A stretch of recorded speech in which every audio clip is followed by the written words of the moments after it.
కానీ ఇవాళ ఎంత పెద్ద భూ కుంభకోణం అంటే ఇవాళ రేవంత్ రెడ్డి ప్రభుత్వం తెరలేపింది సామాన్యమైన భూ కుంభకోణం కాదు. ఒకటి కాదు, రెండు కాదు. హైదరాబాద్లో చాలా చాలా పెద్ద ఎత్తున మన దగ్గర పారిశ్రామిక వాడలు ఉన్నాయి.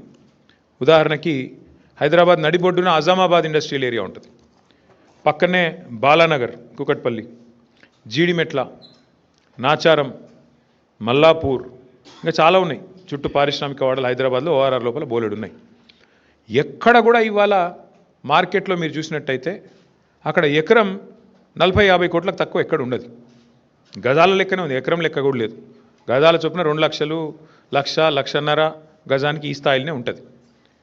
ఇవాళ అట్లాంటి భూముల్లో రేవంత్ రెడ్డి ప్రభుత్వం తెరలేపిన కుంభకోణం ఎంత పెద్దది అంటే దాదాపు 9,200 పైచిలుకు ఎకరాలు, దాదాపు 9,300 ఎకరాల భూమి హైదరాబాద్లో. అంటే మీరు సగటున 40 కోట్లు వేసుకున్న ఎకరానికి దగ్గర దగ్గర 4 లక్షల కోట్లు, దగ్గర దగ్గర అంటే 3.5 లక్షల కోట్ల నుంచి 4 లక్షల కోట్ల మధ్యన మార్కెట్ వాల్యూ ప్రకారం.